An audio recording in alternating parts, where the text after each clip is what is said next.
Hey everyone, it's technology expert Burton Kelso here with another tech tip to help you get the most out of the technology in your life. Today we're talking about QR codes. QR codes! Not just QR codes, but how cyber criminals are using QR codes to steal your data. Now, the FBI has recently issued a warning to people that they need to beware that cyber criminals are turning to QR codes. Now, QR codes have popped up in popularity again. You notice how I use that popped up, popped up. But anyway, they popped up during the pandemic because it was a perfect way for you to be able to use a touchless interface, if you could say, to read menus and to look at other stuff by just using your smartphone. It's a great sanitation method, but like anything with cyber criminals, they always utilize technology that has become popular. So cyber criminals are definitely using QR codes to steal your data. And it's pretty easy to do too because it doesn't take much to create a QR code. But at the same time, because a lot of criminals have become localized, items like restaurant menus, parking meters can be replaced with bogus QR codes as opposed to standard QR codes. So to kind of give you an idea how this is all evolved, let's talk a little bit about the history of QR codes and how criminals are able to use this technology. So, real quick, QR codes are basically a version of a barcode. The thing that makes them more better, if that can be a term, is they can hold about 350 times the data that can be stored on a regular barcode. Now, QR codes are kind of considered three-dimensional, but they have risen in popularity in recent years because of the fact that they can hold so much information.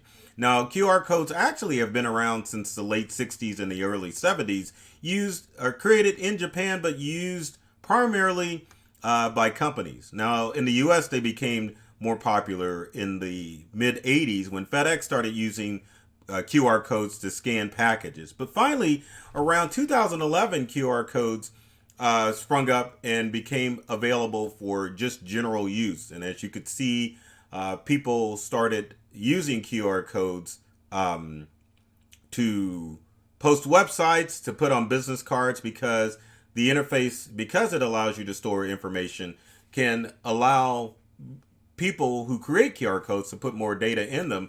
And it was an easy way for people to scan the QR code and be taken to a website rather than trying to type in the series of numbers and characters that are involved in your standard URL. One of the other things that I want to mention as far as trivia is concerned, remember old Palm? The old Palm pilots? Palm was the first one that released a smartphone that was capable of using web browser capability. Now, this is off the subject here, but I kind of think Apple took some of that Palm technology, because a lot of what Apple does now with their iPhones works just like I'm like getting I can't remember what I'm saying, but basically your iPhone kind of works like an old Palm. So from an old tech guy who misses his Palm Pilot, I definitely needed to throw that out there. Now, remember, or I shouldn't say remember, but it has to be noted too that cybercrime has definitely evolved to a process where you have to click on stuff in order to get hacked. So 99% of cybercrime requires human interaction, because most tech devices now are safe from hackers getting into devices. So criminals are always thinking of new ways that they can get access to your devices so they can steal your information, and not necessarily access to your devices, but a method that is called phishing that allows criminals to put emails or text messages that make it seem like you need to click on this in order to get the information that is received or to respond to a threat that has popped up. But now that has kind of evolved to the way QR codes are being used. It's not a phishing scheme, but basically a scheme where you have to click or interact on something in order to in order to fall victim to the cyber event that is occurring. So there have been several incidents as far as QR codes are being used. So, for example, one of the things that have happened with QR codes in recent months is that a city in Texas, criminals were slapping stickers on parking meters, getting people to put their personal data in order to pay for a parking meter, which is easily done because nowadays when you park, you basically are going to download an app or scan a QR code in order to put payment information. So it's easily done. Sometimes curiosity kills the cat, so criminals will just post QR codes anywhere for people to click on, hoping that they will fall victim to specific stuff. Easy to do if you have a restaurant that is using QR codes during the pandemic.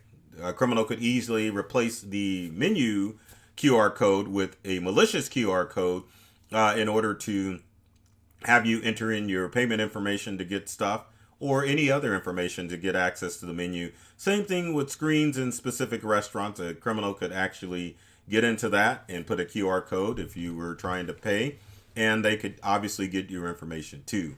So with that brief history of QR codes and the ways that criminals are getting access to your data, obviously it's important to figure out what you need to do in order to keep your information safe. So number one, as far as a way to keep safe when it comes to QR codes, when you scan a QR code, you always want to check with a person of authority to verify that it is a QR code. Now, some restaurants use QR codes for menus, others don't, but you definitely need to check with the server or with the host at a restaurant to make sure that the QR code that you're scanning is a legitimate QR code. The next thing that you want to do to keep safe from criminals is to make sure that the website that you're taken to is a legitimate website that is asking appropriate information. So if you click on a QR code, in most instances, it's going to take you to a website so that you can enter your information or read the information that is on the website. So always check out the URL to make sure that it's accurate and pertains to the establishment that you're at. Now, if you're in a physical location, make sure, and you're scanning a QR code, make sure that it hasn't been tampered with. Because the problem with QR codes in the real world is that criminals can easily go to a store and buy labels and print out a QR code and then slap it on top of the original QR code. So when you're in public and face to face with a QR code, make sure that it is embedded with the poster or whatever you're looking at to verify that it hasn't been replaced with a fake QR code. Another tip is to make sure that you aren't using your smartphone to download an app from a QR code. So for example, if you scan a QR code and it takes you to a website where it wants you to download an app, don't do it, because it's a good possibility that a cyber criminal is using that link to have you download a QR code, a bogus QR code to your smartphone or your computer so that they can get access to your devices. So make sure that you don't download an app from the QR code. If you're downloading apps, the only place that you should visit on your smartphone is the Google Play Store if you're an Android user, and the Apple App Store if you're an iPhone user. If you receive an email, because spam emails are still coming in, phishing emails are coming in, and it asks you to use your phone to scan in a QR code, don't do it. Especially if the company says that you can only pay by using a QR code.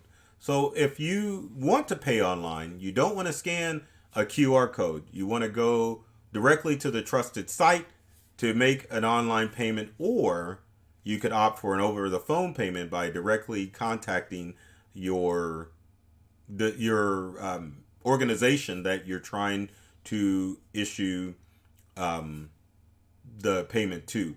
Also, when you're on the internet or going to websites looking for information, you need to, and let me get this straight, make sure that you don't Google the company's phone number to get their information. A lot of times criminals will utilize Google to scam you out of services. So you definitely don't want to look for company's phone number using Google. One of the best methods, and I'm trying to bring it up here. That's why my eyes are like, well, I'm darting around because I'm trying to get this information out to you. But if you go to a website called Get Human, gethuman.com is probably one of the best websites. And this isn't an ad.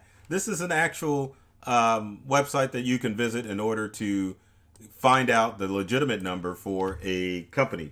So if you type in a company's name in the search box here, so we'll type in Amazon, for example, and then once you go to Amazon, then it'll give you the correct number to contact Amazon as opposed to some bogus number when you Google Amazon on the internet. Now, with Get Human, it'll tell you the direct number, how long the current wait is, and how many hours they're open per day, if that makes sense. So anyway, use Get Human. Again, it's not an ad. It's actually me telling you where to go in order to get access to the right number when you're calling for support for different services. Another good tip as far as using QR codes or not using QR codes to get scammed is to make sure that you don't download QR code apps from the App Store. So this is different than a QR code telling you to download an app. Do not go to the Google Play Store or the Apple App Store to download QR codes. Now, on most modern phones, if you're using something from the dark ages, it won't have it. All you need to do to scan the QR code is to open up the camera app on your smartphone, and you can use it to scan a QR code. It's built in. Open up camera, you point your smartphone to a QR code, kind of like that, and then it will bring up the website that the QR code scans in. That is probably the easiest and simplest way, and the only way that you will scan a QR code. If again, QR code apps are notorious for downloading malware onto your devices, so never download one. And then finally, if you do visit a website that you scan in a QR code, again, I have to remind you, don't do it. You definitely don't want to scan QR codes from a website that is brought up by a QR code. So with that in mind, hopefully these tips will keep you safe and secure, because cyber criminals are always using different methods in order to get access to your data. Now, it may make perfect sense not to scan QR codes, but at the same time, we are becoming more of a touchless society, and cyber criminals are aware of this. So it's always good to have this type of information out there so that you can keep yourself and your family members safe from any cyber threat that's out there. So with that said, if you've got comments or questions about QR codes, leave them in the comment section below. Would love to hear from you to find out what I can do to help keep you safe from those nasty criminals out there. And speaking of which, I have to mention that I've got my Yeti microphone. I kind of wanted to look cool in this video, have my mic up close like a lot of YouTubers and podcasters have. Some of them have them hanging down. Some of them have them on their desk so that you could see. But anyway, I just wanted to try something a little bit different and throw the microphone out there. But also, if you like this video, be sure to like the video. Be sure to share it with your friends. And if you're watching this on YouTube, be sure to click on the bell so that you can get notified of new videos. So again, I'm Burton Kelso, technology expert. I love technology. I've read all of the manuals, and I'm serious about making technology fun and easy to use for everyone. So take care of yourself and do many things to make you smile. And thanks for watching this video.